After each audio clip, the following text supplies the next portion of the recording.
so that should be coming around soon, where we'll be supporting Neem wallets. And but we're expanding out based on demand, and some, we have a Dash coin. Some of the wallets that we make are more popular than others, but the Bitcoin and Ethereum are the most popular. And with those coins that you have in your hand, you can load any Ethereum-based token on those. But those are samples, something for you to have and enjoy. And we manufactured those for the Blockchain World Conference back in July, which Bobby and I met at that conference. And ever since then, we've fallen in bromance, and we talk and hang out, and we're deciding how we can help revolutionize the world, basically. And so the essence of this particular conversation is going to be based on the philosophical nature of blockchain, cryptocurrency, and its relationship to human beings, and where we've been, where we're going, and the nature of money. I have to tell you, he's talking about a bromance, but we didn't meet at the Blockchain World Conference. We already knew each other. Oh, that's right. We met. See, he doesn't even remember. See, we had like a 5-hour It's like missing your lunch anniversary or something. I just don't understand it. in Canton, Georgia. Yes, that's exactly right. We met in Canton, Georgia. Canton, Georgia. Which is something. But I was listening to Kurt talk about cold storage coin. And the marketing aspect is important. But this is one of the ways that him and I connected, because of the philosophical side of what's in your hand. One of the reasons why we like to have people to see these is so they learn more about Bitcoin, number one. But this is, it's a wallet.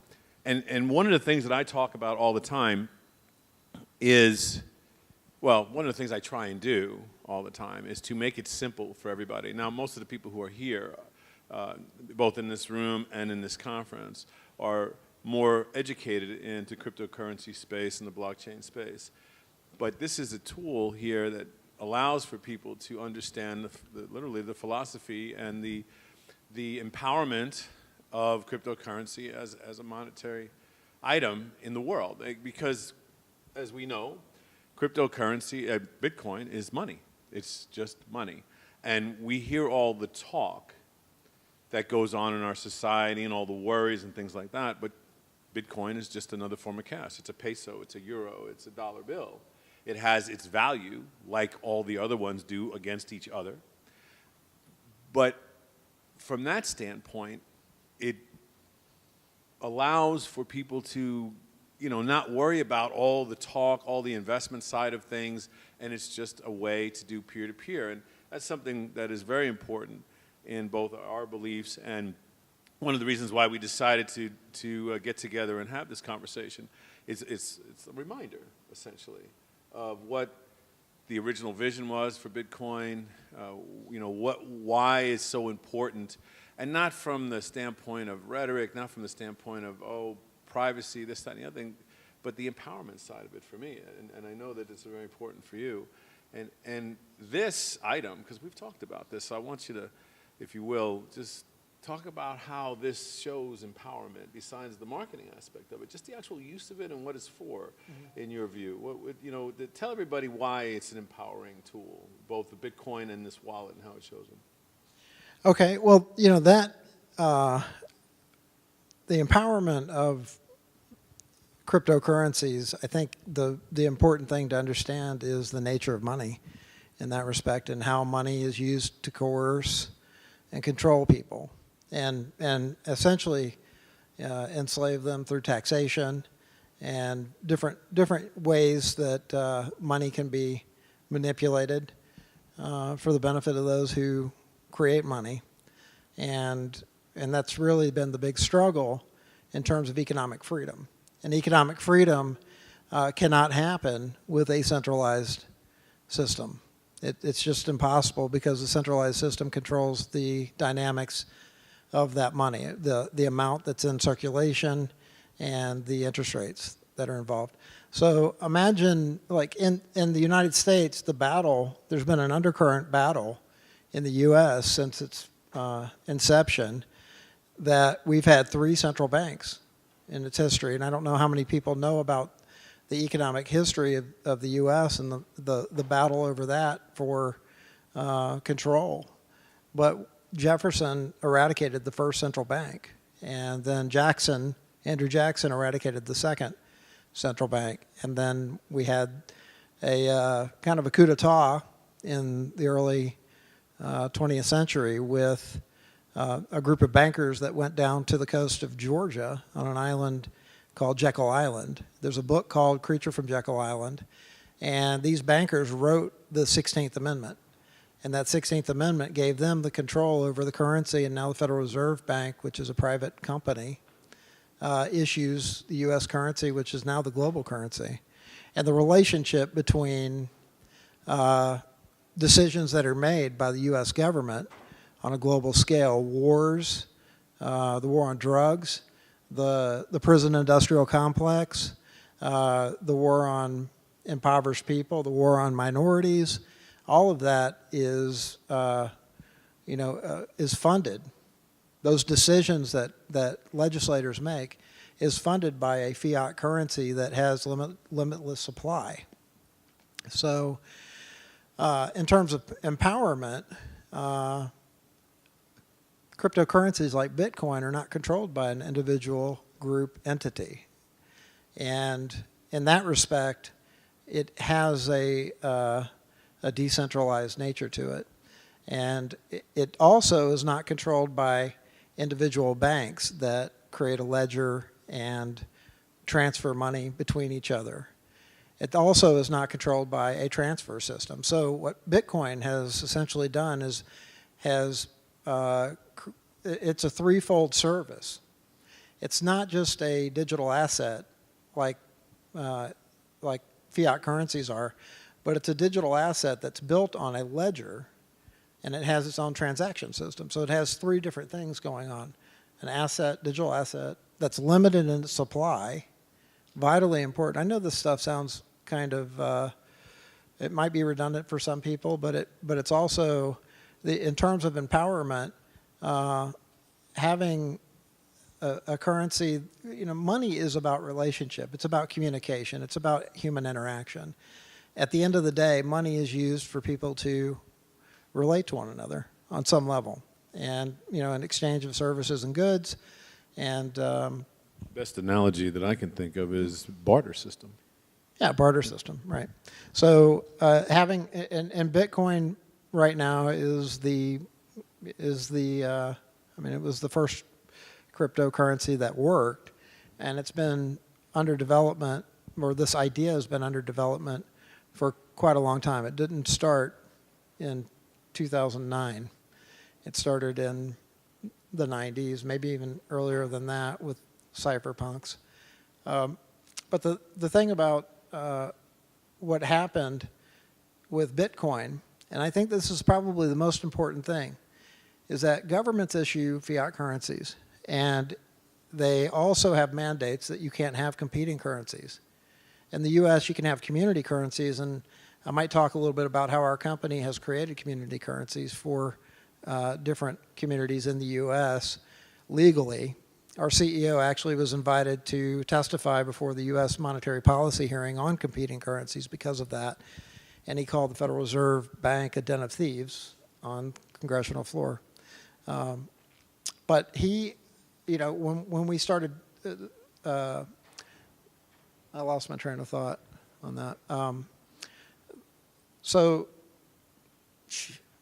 we can stop there. It'll come back to you. Yeah. So from the standpoint of, like I mentioned, the barter system, for example, looking at the empowerment side of it. Yeah. So essentially, you mentioned all of the industrial complexes. We have so many of them: military, educational, prison, all of them. It's insane what goes on. But looking at the poor, for example, from an empowerment standpoint, Bitcoin solves their monetary issues without having anyone be in control on how well they do other than themselves. And that's the empowerment side. Me personally, it is my goal. One of the organizations that I founded is called We Do Better. And it's not that we do better, it's that we do better than the government, essentially, is what the model is. And we do better in providing public benefits to the communities than the government. And we base it on data, et cetera. So empowerment's my thing. It has been forever. So when Bitcoin was created, and I'm listening to this, and I'm like, oh yeah, this is the automatic advocate. And it's important that people understand what Kurt is talking about in the sense of how the relationship side of it works and how it empowers from the standpoint of poor. So give an example of how that works simply. Something that we can tell the world, and they'll get it right away. Well, let's start with what you mentioned about people that are impoverished, people that are poor in the U.S. Let's just specifically talk about that. The Federal Reserve Bank issues more and more currency every year, and people that are on a fixed income or on Social Security or on a retirement program, or they're on some sort of social financial aid, the increase for their income does not meet the increase of inflation. And that's a simple... that's been going on forever. It's been going on for a long time. And the problem with that is that there is a hidden tax in the U.S. system, which is an inflation tax. And that inflation tax is not something that we notice on the face because it isn't something that's legislated on a regular basis. It's just built into inflation.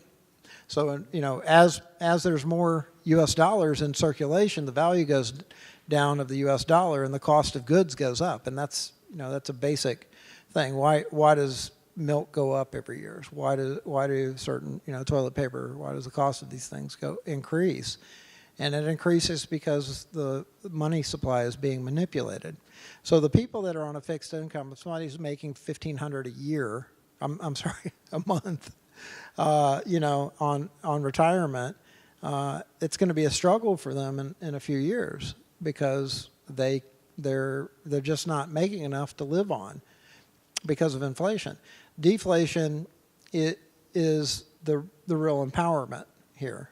And so from a larger perspective, if Bitcoin right now, I think all of this stuff is speculative, just like anything speculative, because we don't know what the future is, so that's what speculative means. Sure. We can't predict the future.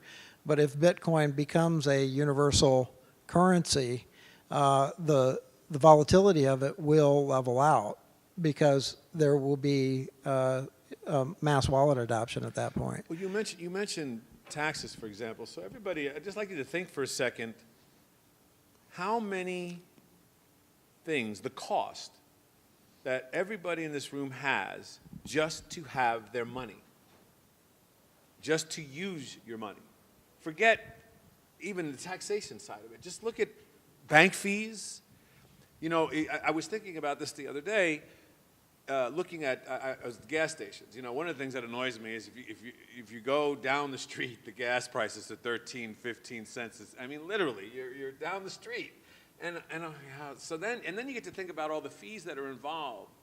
And then you get to think about, well, if you use a credit card, now it's that much more. And now you look at the poor communities who is struggling, and they're pushing us into the credit world. They've been doing this for decades as well, as everybody knows. You go into a gas station and you don't have cash on you because you don't have that much of it in the first place. And in order to buy gas for your car to get to work, you're getting charged. Not even tax. Forget the tax side of it. Just to use your money, you're seeing an increase, and it's your money in order to buy gas. I almost got to thinking about New Jersey the other day, because New Jersey, I believe, is the only state in the country that mandates full-service gas stations. And I was thinking, why don't you just make them all full-service? Because if you're going to have to pay more money, why should you get out of your car? It's just absurd. But if you think about the fees that you have in your life just to have money, without even going to the tax side of it, just to bank and stuff like that, Bitcoin eliminates all of that. It does, but on the empowerment side, this is a hard sell because in order to adopt Bitcoin at this point, there are third-party services. There is concern about that with what happened with the 190 million, or Yeah. the So- guy dies and if nobody doesn't know what that is, the gentleman died and nobody has the password for 190 million, I believe it is. That's right. So in terms of this particular position, it's a lifestyle change. I mean, it's a way of life. In order to be involved in cryptocurrency, you have to self-bank. I mean, from my perspective, it's sort of like holding your own gold. Well, at it that goes point. back around to the cold storage coin. Because people will say, well, what if you lose it? Or what if somebody steals it? Well, that happens with your own wallet that you have in your, it's no different. But again, it's a lifestyle change. And they're like, well, I just don't get it. You know, but it's exactly what he's talking about here. Yeah, but it goes on to some fundamental ideas. One is property rights. And when you talk about these transactions, every time there's a transaction that occurs, at least in the U.S., there is a tax. Yeah, every time. So they've got the overlords, you know, and their thugs taxing every transaction. When I go eat at a restaurant, sometimes I'll ask the server, which amount should I tip on? Should I tip on the pre-taxed amount or the post-taxed Sure. amount? Which one is fair? Because that relationship, that exchange between the customer and the restaurant, the government has nothing to do with that. Right, and They yet just- they're involved in it. they're They're getting- deeply involved in it, right? Right, they get their cut. Yeah. And so that's the big question, is this issue about taxes. And but when we deal with government, there is a trap door always with fiat currency. And this happened in the 30s with Franklin Delano Roosevelt, where he confiscated the gold, and all Americans were to give up their gold.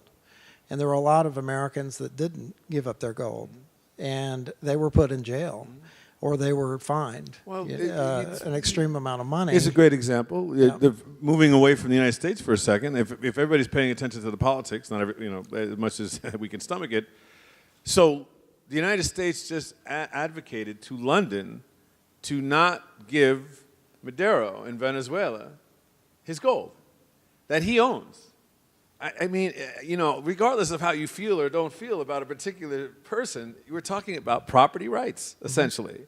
Yep. And they own this, and you have a government saying, no, you can't have it because we disagree with you. Right, wrong, and different. It's crazy. So, again, back to empowerment. That's right. And so when Roosevelt closed the banks in 1933, at that point, everything changed with the U.S. dollar. You could exchange it for gold. Right.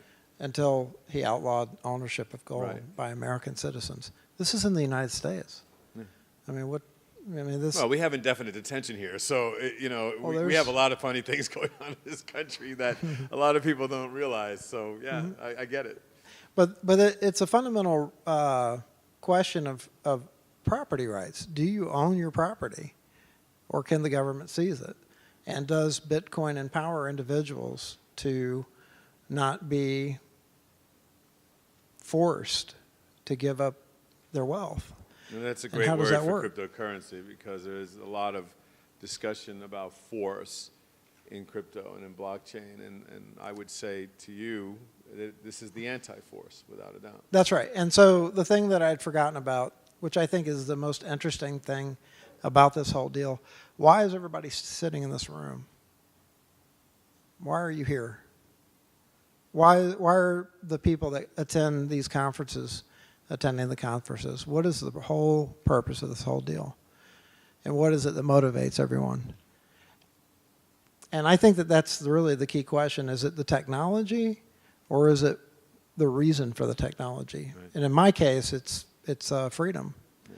I want to be free. I want to be as free as possible, and I don't want to be told how to live my life, and I don't want to be forced to give up my hard-earned income. I don't want to be Forced. a slave Yeah. to the state, and that's my own personal belief. But the thing about Bitcoin versus a nationally issued currency is that nobody is being forced to own Bitcoin. Right. Nobody is coerced into that. And so it's a spontaneous thing that's happening. It's voluntary. Adoption of Bitcoin is the reason for the adoption of Bitcoin. Some people like to buy and sell it, as Well, a investing is okay. It's a personal choice. right. as It's you for said. trading. But what is the reason that a lot of people are what I would call transitioning into Bitcoin, or what is it that would motivate them to do that? It's because of the nature of it. It's because it isn't issued by a state, and Or a bank, or that's right, yeah. or a bank, and it's not controlled by a third party. And you don't have cost against it to have the relationship, to use it. We know that exchanges, but peer to peer, there's nothing. I can hear. Yeah, And that's really important, in my view, from the standpoint of empowerment and from the standpoint of people enriching themselves in a monetary fashion with the economics of our world, getting back to the poor people, because of the fees they have to pay just to buy gas. If the gas station took Bitcoin, it changes that whole dynamic. And they save money that they shouldn't have to worry about by the nature of the currency. Yeah, and in terms of spreading wallet adoption, I think that right now my biggest concern about this change or this shift, transition, is whether or not we're ready for it. And we've maintained under 1% wallet adoption, ownership in Bitcoin globally. And there's like 7.5 billion people in the world. And there's a lot of them that are poor, and a lot of them that can't. I believe the percentage is 35% or something like that, that people who don't have access to banks or don't bank, or there's no relationship, for example. That's a lot of people we're talking about here. That's true. And but what I would say that my fear, if anybody would ask me what my fear is about Bitcoin, is that we adopt globally too quickly. And then, systems collapse, and it causes chaos around the world. So what is that tipping point? What is it that happens when the FOMO reaches that level? Is it 10% ownership, where people start to see their fiat currency failing and declining in value so quickly because and you need to clarify, because what you're talking about is the impact the of mass Bitcoin. Exodus into crypto out of so their it's not fiat that Bitcoin currencies. is bad. It's that what will happen to the other. It's just the relationship of human nature Yeah. when people realize that I better get out of my yen or euro or U.S. dollar and get into Bitcoin, Litecoin, whatever the cryptocurrencies are in that society that are being used, and so we're pushing for mass wallet adoption, but at the same time, I wonder what that would look like, and how long is it going to take for that to happen? Is that transition going to be? Is it going to be rough? I don't know. I saw an interesting graphic this morning that to me is an analogy to a lot of this. There was a comment made that the United States now is the world's greatest oil producer. And at the bottom of the graphic it said, so America is going to invade America. And so when you talk about the reaction to things, to me that's a very good analogy, because we know what we do. Anybody who's paying attention can see the domino effect, and you can really just pick a subject. Of course, Bitcoin impacts every single one of these subjects, because everything, as Kurt was talking about earlier, and he laid the foundation to the discussion, is money controls everything. So it is a major concern about any kind of reaction collapsing, and I get it. I guess one of the things I would say back is that, well, yes, I could see the collapsing and the chaos, but I also can see that there's a good foundation that would be there, that it would bounce off of a little bit, that would still be sustainable. But again, it's still, I mean, everybody could be dead. Somebody might push the button, as they say.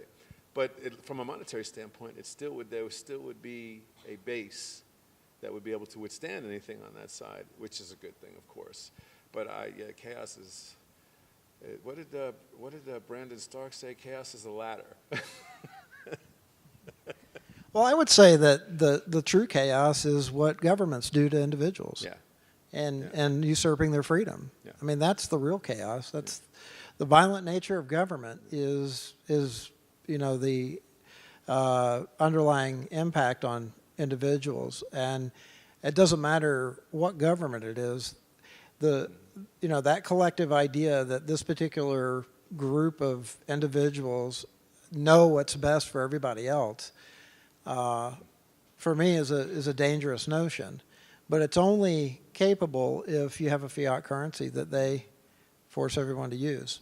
And tax and make use, right. all those little features that we've been talking about, sure. Sure. And so we talk about, there's an issue around a wall being built right now, and whether or not you like that idea. I think that what happens with cryptocurrency is it doesn't have a system of borders. Right. Oh, absolutely. And so borders are irrelevant. And that touches on property rights too, because you're seeing, for example, again, it doesn't matter what your view of something of this nature is. For me personally, I don't like borders at all. Period. And people will say, "What about the sovereignty?" It has nothing to do with sovereignty, but they're taking property to do this, eminent domain. They're taking. There's lawsuits that aren't even talked about. I love our media. Aren't even talked about because people are battling to keep their property. There's a process that has to go on, et cetera, and then process is horrible anyway, in order to keep their property. So if they just think about it. So there's a process which shouldn't exist, but they're not even following the process, and they're doing that wrong, which is a procedural due process aspect of argument. But it goes right back to the fact that they're just taking. And in the Bitcoin world, it's something that they don't get to do. So there's a little story I want to share with you guys. I'm sure you guys have heard of Ernest Hemingway. Ernest Hemingway, the writer, he wrote Old Man and the Sea and a bunch of other books. Famous American author. Well, he had a brother who some say was a better writer than him, and his name is Lester. And Lester Hemingway is one of my personal heroes.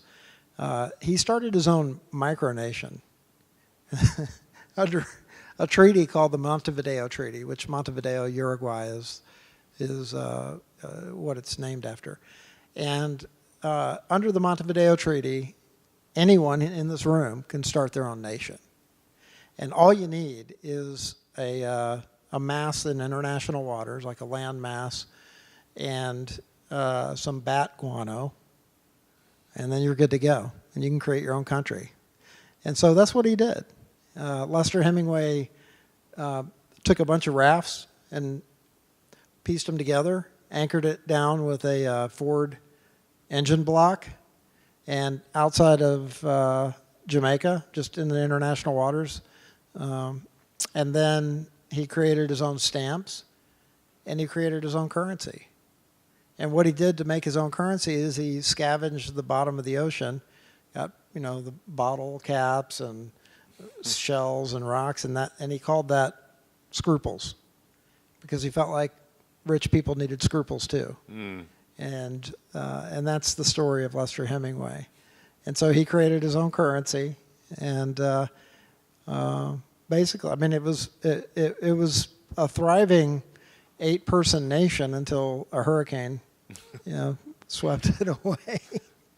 And no infrastructure, huh? Well, he made a second nation. But the point of that is that it's sort of this thumbing your nose at the establishment in as direct a way as possible, and so to me the funny part is how he made his money, how he created his money, and it obviously, fiat currency is just paper.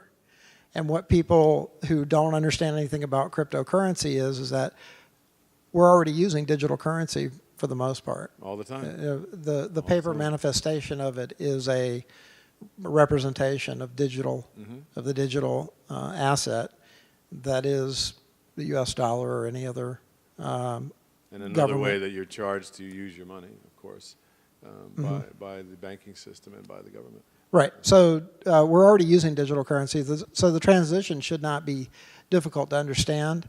I think the hard part that for people to understand is that when you hold your cryptocurrency, you hold it. Yeah. And unless you're using a third party that has your private keys, Right. and then you do not own that cryptocurrency. So if something happens with that company, Right. your crypto is gone. Right. And that's why I think it's important in terms of empowerment that people understand that getting into this thing means that you are personally responsible for your asset. Which ultimately, I mean, if you think about that, I mean, why wouldn't you be? You know, if you think about that, like, a lot of us will say, well, I already am personally responsible for my money, but are you really? In the crypto sense, you certainly are. You know, a very, very smart young man that I know, Dan Johnson, told me once, and I totally agree with this, that if you look at any situation, no matter what it is, and you add liberty to the discussion and you turn it on to yourself or you use it, it doesn't really matter what the discussion is, liberty always wins because we all want to be free, ultimately. And I look at Bitcoin in that sense as a liberty instrument. You know, Kurt was talking about wanting to be free, and I totally agree with that. It is about liberty. It is about, and empowerment is about liberty as well. So when you have a situation where you're able to do things on your own, what is more empowering than that? You know, we all hear about, you know, teach our children. I'm a father, I'm a grandfather, you know, and I want my children and my grandchildren to be able to do whatever they want, however they want to do it, and as long as they're not doing harm to anybody else, go for it. And with Bitcoin, they don't even have to associate with anybody else, if you think about that, from the standpoint of relationships. And you know, you can have it, you can hold it, you can do whatever you want of it, and you can spend it, and you don't have to pay money in your life to do it. Now, we all know about the SEC and the IRS. These are areas that I spend a lot of time in. I sit on the committees for American Bar Association as well, and I work with Randall here with the Government Blockchain Association, and as much as I can. And my goal there, again, goes back to what I was saying earlier, is to make it simple for everybody. You know, you hear the phrases security token, utility token. If you remove the word token, which you should, it's just another investment thing. You know, this goes on every single day in the stock exchange and in the commodities exchange in Chicago. I mean, they trade corn. You know, they trade oil. You know, these things fluctuate every single day. You know, if you think about the movie Trading Places, frozen orange, which of course they don't do, but they do oranges. You know, gold and platinum and silver and things like that. Well, again, from the commodity standpoint, that's all that's happening with Bitcoin. The SEC, you know, they talk about, you know, being consumer protecting. You know, they're protecting consumers, and that's fine. So if you're going to go into ICOs, you're going to go into creating the security. I don't even use the word token anymore. There's no, if you're creating a security, there are rules. If you do a compliance thing, they're never going to bother you. The only time you ever hear anything is the time when people are doing it and not following their rules, which are pretty simple. And you know, there's a lot of work to do, but it's pretty simple what they're asking you to do to stay out of trouble. And then we work to change it from within, because you know, again, we're talking about Big Brother. You know, so ideally, I don't want to advocate. Don't pay attention to them, because then you go into jail. Well, that's not going to help. You know, I would rather see everybody succeed, and let's change it within, because that's another thing that Bitcoin's going to do. It gives people power. Remember, like you think of cannabis. I work in the cannabis anti-prohibitionist for, I think, since I was born. And one of the problems that we see is that nobody is lobbying, or now, just recently there is, but nobody's spending money. That's an issue for cryptocurrency as well, as far as moving regulation, but we don't need to do that with Bitcoin, because we control the money. Would you agree? Well, you know, it depends on what country you're in. Well, and what kind of, yes, of you course. know, I was thinking here. laws that they have. Well, It depends on. It also depends on how it's issued and how it's distributed out. Right. So when we get into altcoins, I don't have an expertise on the legalities of ownership of that, and I think it's still in development. But what was exciting to me when Bitcoin came on the scene, I remember in 2009, October 2009, when the first transaction happened, and then Bitcoin actually had a value. Yeah. It was very little, but it had a value. And it was exciting to me because this was something different, and it was not, at least at the time, I thought governments can't control this. Right. There's no way. Immediately, I did the same thing. There's no way it can be controlled by government. So individuals can be empowered, and money can be decentralized, and deflation can happen, and the cost of goods can go down, and people can live their lives without having to worry about being forced to behave in a certain way or live in a certain way, and but it's a very complicated thing with human nature and the relationship that governments have with one another and their citizens. And so I don't know how this is going to unfold. I don't know. So it is, in certain countries it's illegal to own. Yeah. In Japan, Bitcoin is a currency. Yeah. It's legal currency in Japan, and our company is based in Singapore. We're heavy in Asia, East Asia, Southeast Asia, and we have a strong presence there. But people understand it a lot more than they do in the United States. There's a lot of propaganda in the United States. There's a lot of fear about it. People look at it as an investment rather than a currency. And so, one of the things that I think is happening is that Americans they just don't understand it so much. And how do we overcome that? And what is it that is the impediment for people to adopt cryptocurrency? What is it that keeps people from even looking at Bitcoin? And I would say probably two things. One is fear, and the other is time. And so people don't have time because they're living busy lives to educate themselves on it. And there's this fear of the unknown, which is kind of a natural human thing. It's even worse than that if you think about it. We live in a polarized society. We don't want to go down that rabbit hole, of course, but we live in a polarized society. We live in if you spend 20 minutes involved in our media cycle, I just run. I don't give them 20 minutes essentially. I do a lot of reading, but the misinformation that we get, and you just pick a subject. So we're talking about this subject, and all of the networks are covering it to some degree at some time. Some of them more than others. Some of them devote shows to it, and then the show is devoted to banging it, to bashing it. And yet, here we are. So it's more than just the fear of the unknown, because we can both, we could talk to family members, we could talk to people that respect us in other areas. We both are educated, so we have people in our lives that have come to us and ask us anything, there's a bunch of different things. And we bring this subject up, like, well, what about, and they're totally indoctrinated against it, like something else in their life, that has happened. And so it's a little bit more than the unknown, unfortunately. And it goes back to what you were saying about the fear and collapse and things like that. Well, what's interesting about fear is that fear and excitement are really the same emotion. So when we get on a roller coaster, it's exciting, it's scary. You ask a girl out on a date, it's exciting, it's scary. Or a guy, if you ask a guy out on a date, depending on who you are. Politically correct? Did you just do something? Hey man, I don't know. I'm all inclusive. So me too. Fear and excitement are this. It's just a perspective. It's how we look at it. Yeah. And I went to a family reunion back in May of last year, and I brought a bunch of these coins with me, Bitcoin coins, and one of my brothers, well, both of them actually are police officers,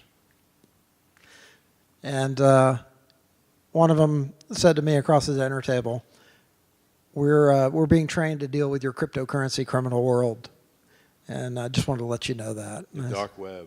Yeah, the evil Bitcoin owners.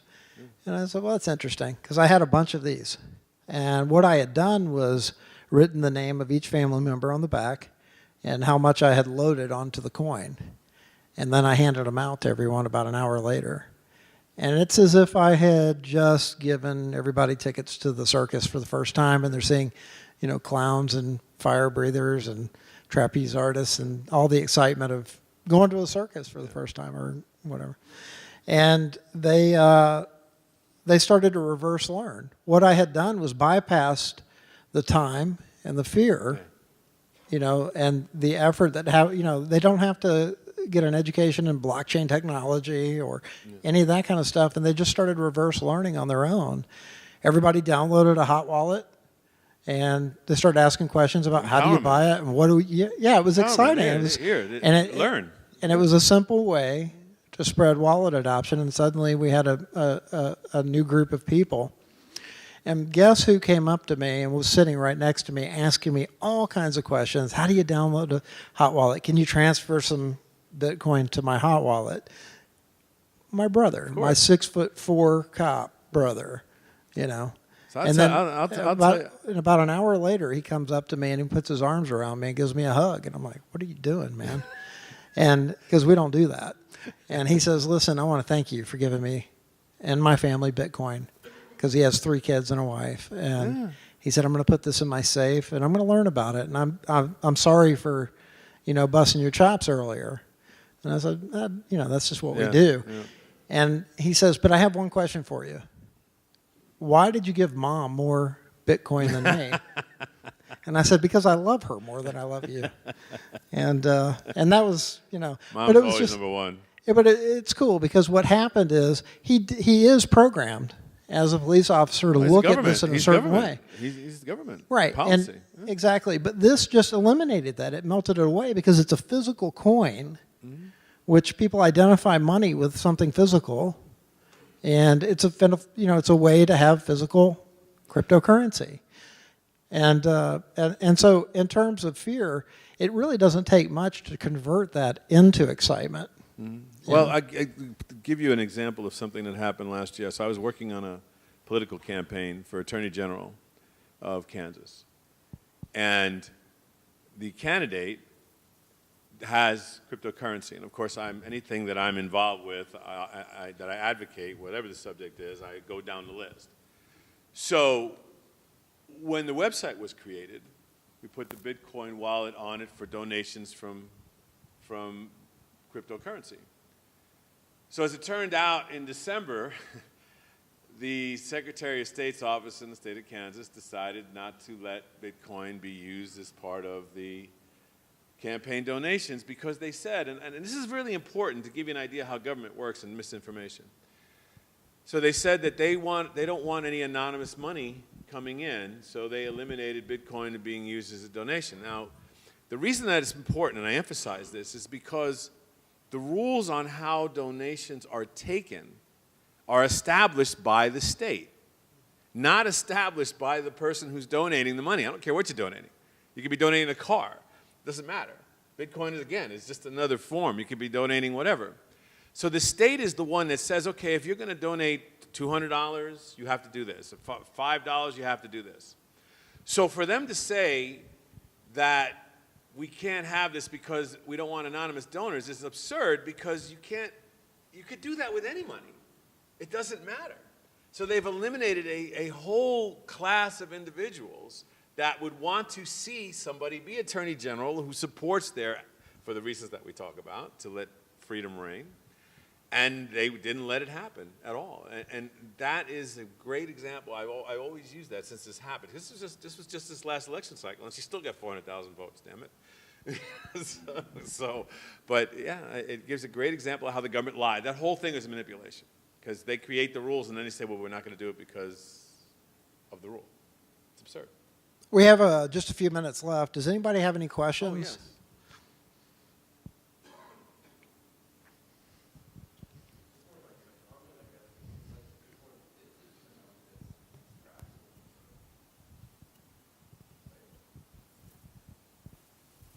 Couldn't an exception be like you could still tie a blockchain address to a person, and especially if they paid through BitPay, it could be tied to an email, so it wouldn't be an anonymous donation. I just think that could be a rebuttal to that, you know? That's right. Well, yeah, totally. But the thing is in order to, so you put up, when you're in a political campaign, you put up how, PayPal, it doesn't matter how you're doing it, but you put up the rules you say, okay, I want to donate $20. Well, if the rules say that that person has to put their name, et cetera, in there, it's not, the donor's not trying, the rules say that it has to be, now, yes, we could lie. Of course, you could lie on a thing, but it's absurd for them to say, when they are the ones that create the rules, that we can't use Bitcoin because that's not how it works. It's not from the side of the donor. It's from the state rules. So every candidate has to do things a certain way. You're right. I mean, as far as technologies is concerned, you can pay with any cryptocurrency and it be trackable to the individual. There's no reason why the government should be outlawing the ability to donate with Bitcoin. And I've worked for 20 national campaigns. I worked for Rand Paul. He was the first one to accept Bitcoin. And there is a precedent that's been set, and it isn't difficult to self-identify when donating.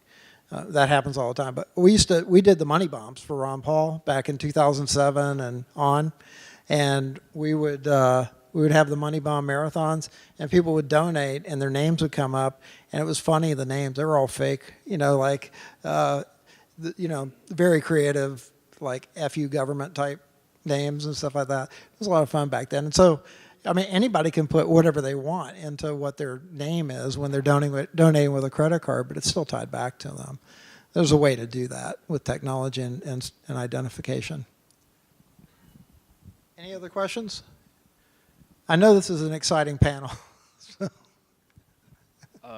So you had mentioned earlier how you were excited for the mass adoption of wallets, but you're kind of concerned if it occurred too quickly.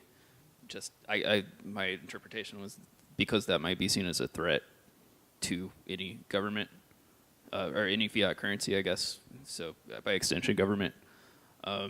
So my question is, if the government already has control largely over public sector stuff like electricity, the grid, at least in the United States, and there are, over the last 10 years, I know that there are several groups that have tried to prohibit the import of either solar panels or the goods that you would use to make solar panels in the United States.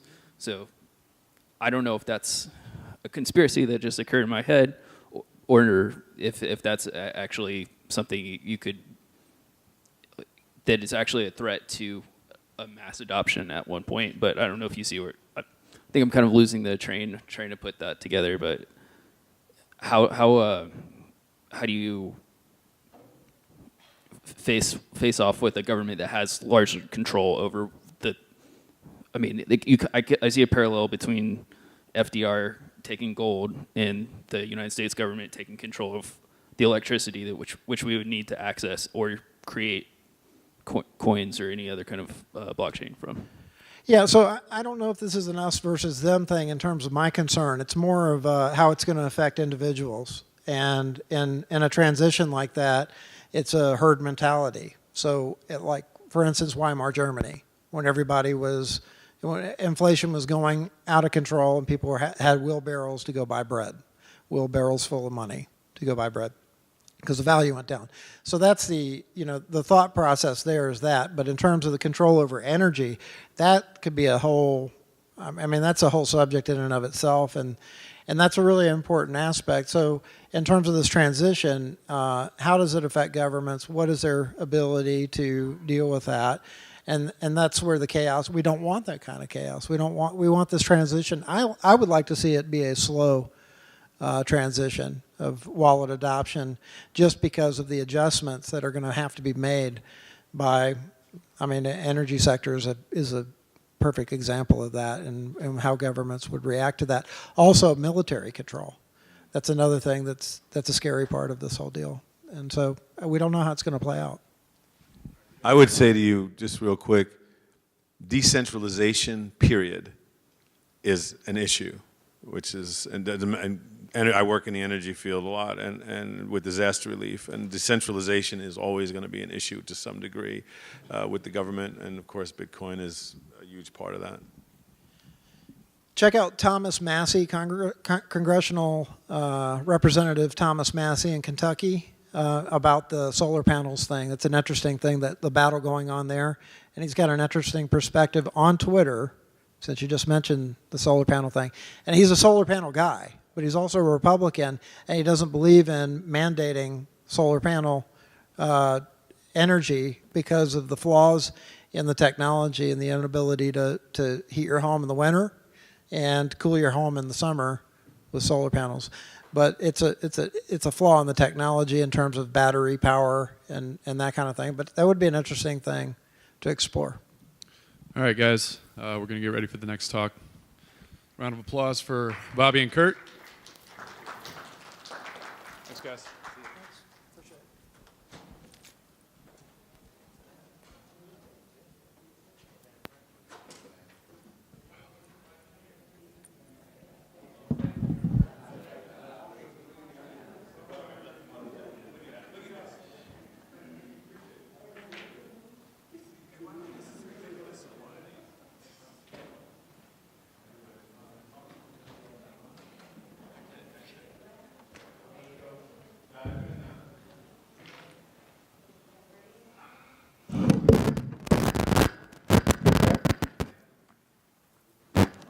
Got everyone's attention there.